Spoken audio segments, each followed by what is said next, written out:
Greetings, friends. And welcome back to Wind Waker HD. Yeah, look at that beautiful skyline. Yeah. Ain't it pretty? Gorgeous. It is. Makes New York look like a joke. Yeah. It's like, no. Yeah. This is such a hopeful looking place. I love like the hint of green at like the base of the ocean. You can see like the sun like really slowly starting to rise. And the sky turns to the brighter blue. But then it becomes so bright that, storminess now. Great. Ruined everything. Yeah, I was going to say it becomes so bright that it hurts your eyes, and then the lightning struck right then. Oh boy, thunderstorm. And what sucks is after this part, it's going to be a perpetual thunderstorm for probably like 2 or 3 episodes. Oh, yeah. Yeah, not right after this, but eventually. Yes, do you not see what rises up from the horizon? This or that is what you make of like the Forest Haven. I'm so tired, I'm like paraphrasing like shit. Oh, I see the mailbox dancing. It may appear as though this is but a great tree rising from above an ocean surface. Doesn't look great to me.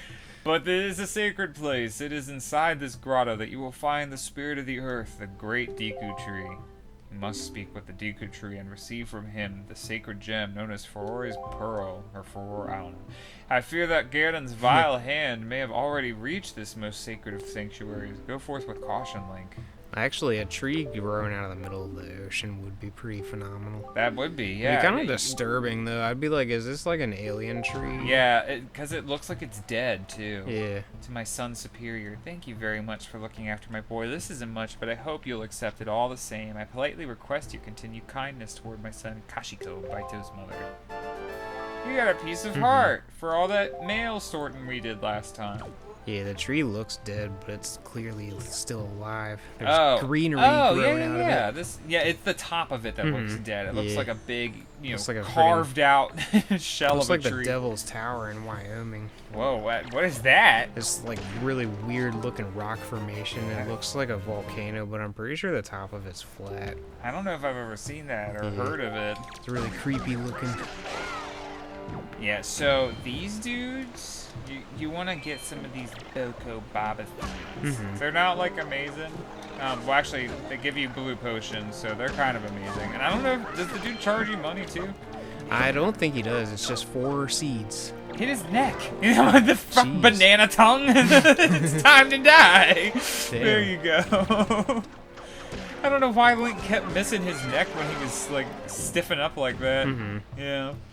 The item that we're going to get in this dungeon that we're going to do is going to make these guys a joke. Yeah. Yeah, they become much easier. One-hit wonders. I feel like that's the case with a lot of Zelda games, especially the classic Zelda games. Not so much Breath of the Wild or Tears of the Kingdom, but like these older Zelda games, it's like, oh my gosh, look, I just got a new weapon. I'm going to use this to solve every puzzle in this dungeon and kill those enemies that have been giving me a ton of trouble. Yeah. Yeah, like, and it's as far back as Link to the Past. And like, it's a good design choice. It's just, it gets a little repetitive, so that's why they, change things up. Hey, dude, do it. Good one. I'm surprised he didn't like go back underwater like they do in Ocarina. Right. But yeah, like in Link to the Past, like I think of right off the bat, like the Dark Palace or whatever, where you get the hammer, the magic mallet or whatever it's called, magic hammer. You immediately, can start smacking all these switches and all these freaking little red heads that are blocking the way. And them turtles that are like unstoppable. Turtles. Yeah, the unstoppable turtles that you need to flip upside down. And like I'm playing through Twilight Princess. That one's not so much like that. A lot of it is for puzzles, because I beat Arbiter's Grounds, and I got the spinner, and I'm like, you wouldn't use the spinner on any enemy except for the boss, Oh, and then there's that one room in Twilight Princess where there's like a ton of little spiders. I feel like that's the only other time the spinner is good for combat. Hey, Great Deku Tree. Hello there. So majestic. Oh. Time for some proactive. Yeah. Or Neutrogena. If you suffer from adult acne like I do, you should get salicylic acid and benzoyl peroxide. Yeah, salicylic acid's great. Also, just rinsing with hot water before you go to bed works wonders, because it gets all the grime off your face, and acne's nocturnal. Yeah.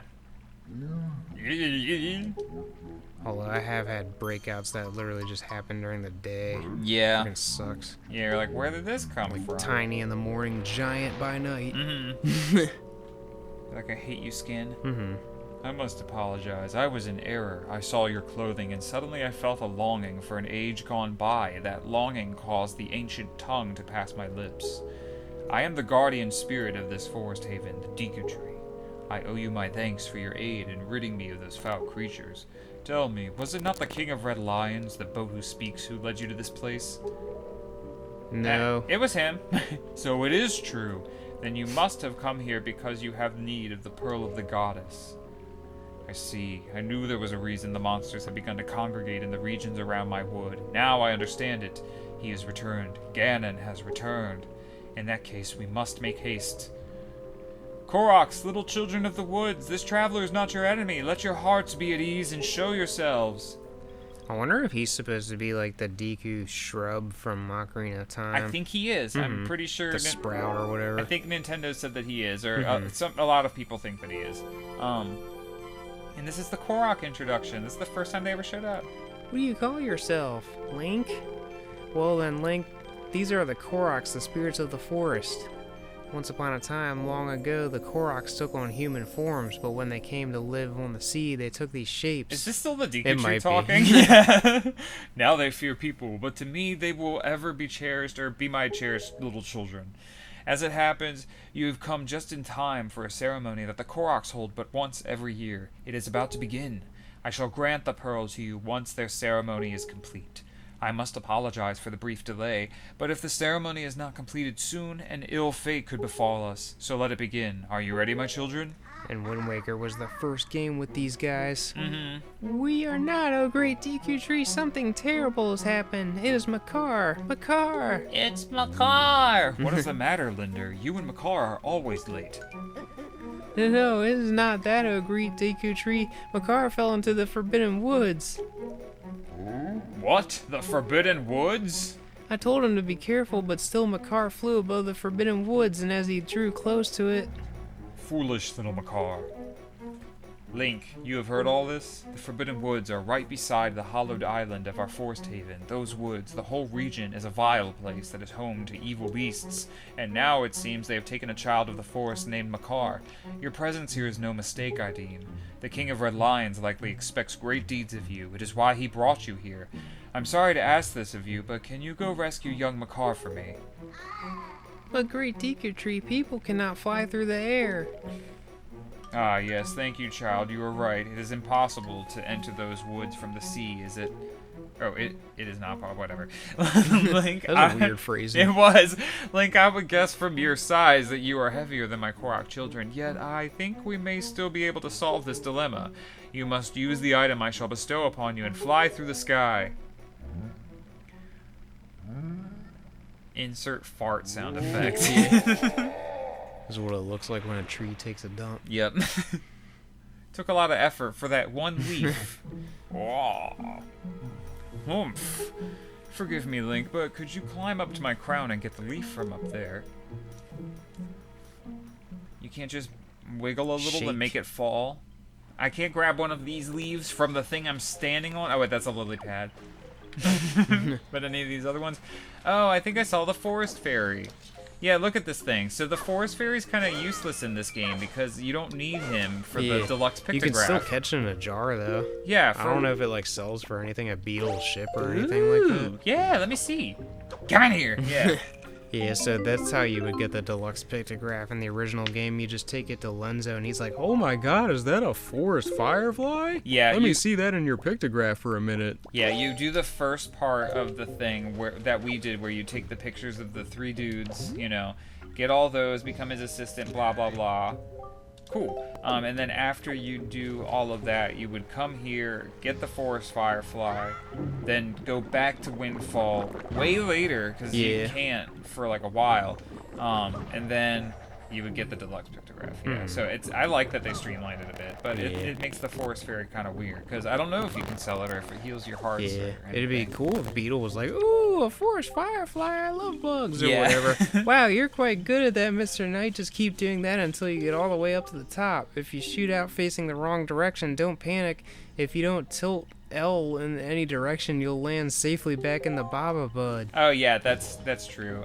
So if you're like unsure about where to go, you can like launch yourself into the bud. Yeah, and it'll just go straight up in the air and right back down. I'll demonstrate. Yeah, so I'm turning right, but I'm not confident that I can make it. So I don't touch the stick, and then I just keep landing in the pod forever. And we don't have a magic meter yet. We're about to get one in like 5 seconds. But every time you land in one of these bods, it refills your magic a little bit. Yeah, it's really which nice. Is really awesome. Yeah, especially in like the later temples when you have the double long magic meter, you can just like keep popping yourself in and out to completely restore your magic. You in got the fatigue friggin' leaf. wind temple. Yeah, plant your leaf on the ground, you can blow a magical gust, and you can also glide. Swordsman, over here!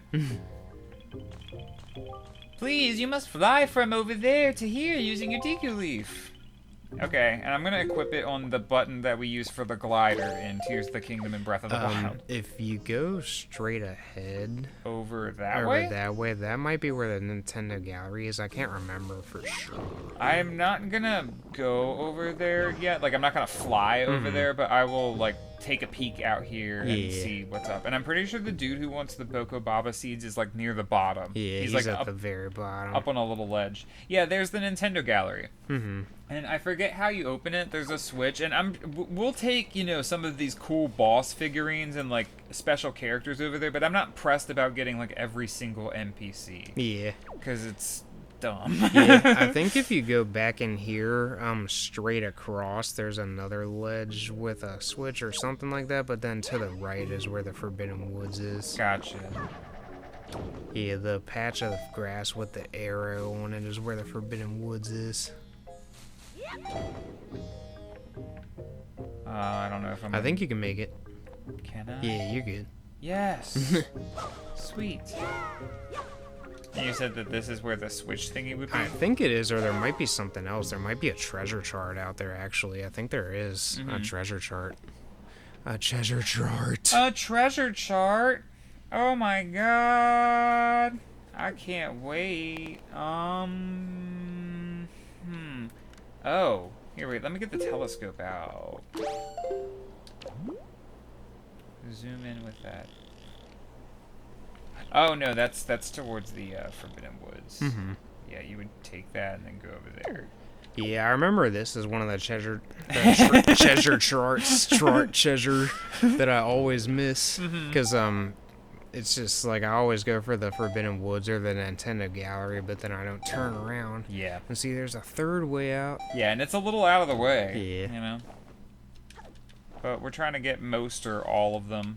We want to get all the heart pieces. We're not going to do it on camera because that would be torture to put you all through. Treasure Gathering, episode 25! Oh, and we're going to test a theory because we don't know for sure.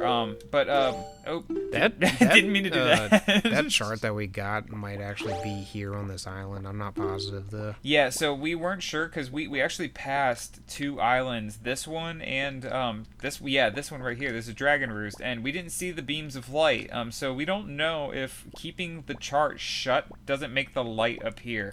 So I'm just gonna recommend opening them all right away. We're gonna test our theory, so I'm gonna keep this one shut, and then we can just look up what treasure chart 3 is and like which island it's supposed to be on, and then we'll have it all sorted. All right, yeah. The thing that sucks a little bit about having to freaking go over here is now I gotta go all the way back through. Yeah. I gotta climb again. Yeah, do all those Boko Baba jumps. Yeah. That's fine. You can get some blue potions though if you wanted. I could. I don't know. Oh wait, no, we don't have an empty jar. Yeah. Yeah. Well, I could empty didn't the we fairy. just get an empty jar? Well, Submarine. I put the forest fairy in there. Yeah, true. Yeah.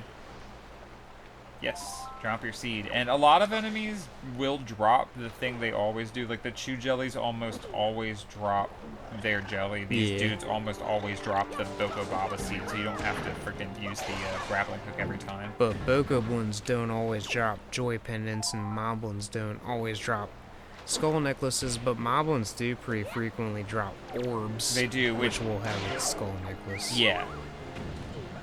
Yeah, and we'll get to the point later in the game where, like, a lot of the enemies are dropping orbs. There's one part of the game in particular where... There's going to be orbs everywhere. It's going to be insane. Yeah. It's going to look like a friggin' nightmare. Yeah, it's like black holes just sitting around waiting to suck up the universe. They're like little piñatas of all of Link's little treasures. Money, arrows, bombs, enemy-specific items.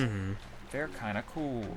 And I don't think they're in any other Zelda game. Yeah, I don't think so either. Like, trying to think back to all of them. Yeah, I don't think so. Yeah, it'd be really cool if Nintendo would port this and Twilight Princess to the Switch, but I have a feeling like they might be trying to come up with a new console. I've been hearing a lot of rumors about, like, a Switch 2 or something. I wish Nintendo nothing but the best. Their recent track record with consoles has been... not selling very well, and then the next one sells like hotcakes, and then the next one doesn't sell very well, and then the next one sells. So if they do come out with a Switch 2, it might be a Wii U, you know? I wish they would just wait. Yeah.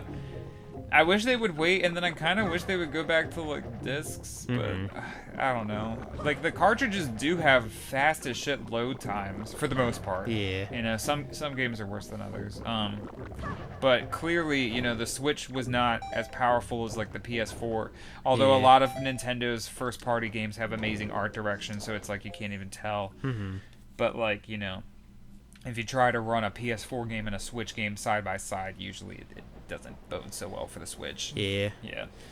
And they're always having to patch things. Like, I've got Persona 5 Royal on the Switch, and the save rooms in that game are all, like, wavy in the palaces, but on the Switch version, it looked, like, really blotchy and weird at first, and then they patched it, now it looks, like, normal. Did you go back to Kamoshida's? Because I know it was, like, the first palace specifically had, like, really blocky-looking save room textures. Yeah, I never went back just because, like, I had already done it. Oh, yeah, and you can't. Yeah, I forgot. But none of the other palaces have had that problem so far? That's cool. Yeah. Yeah, the Persona 5, the vanilla version, ran on a PS3, so I was, like, confident that it would be able to run on the Switch. I just didn't know if there would be a ton of compromises or anything. But it's really similar to the PS4 version in terms of quality. Yeah, but it's just really insane, in my opinion, the amount of technology that Sony puts into their equipment. Like, people have built supercomputers just by linking, like, PS3s together and stuff like that. Which is wild. Like, supercomputers that are, like, on par with military and shit like that. And I'm like, that's insane. Yeah, and, like, I think you, like, can stream and, like, go online, like, you know, to, like, web browsers and stuff with the Switch. But, like, when I think of the Switch, I don't think that's a computer. I think, like, that's a game console. But Sony systems, I'm always kind of like, that's a computer that also plays really great games. Yeah, I'm not sure if the Switch has an internet browser, because I remember one time trying to figure out how to get on the internet on there, and I couldn't. I mean, you can get online because, like, you know, online games and shit like that. Yeah, but I don't know if there's a browser. Safari or Google Chrome or there Firefox. Is on PS3, but it's slow as hell. Yeah, I would not recommend using your console for web browsing. Unless you link 3 of them together and make a supercomputer, that'll work. Yeah, but, like, you know, those are mostly just for streaming and playing games and shit. And I freaking love Sony and Nintendo, and if you look into their history, it's Nintendo jaded Sony so hard in the mid-90s, and then Sony got the ultimate revenge by just becoming a massive game company. Yeah, and what's Philips doing today? Are they, like, is it the same company that makes, like, TV remote controllers and shit like that? I think so, yeah. And screwdrivers? Yeah, it's like, and Philips and Sony both in the 90s wanted to get into gaming, and one of them was successful, and the other one was Philips.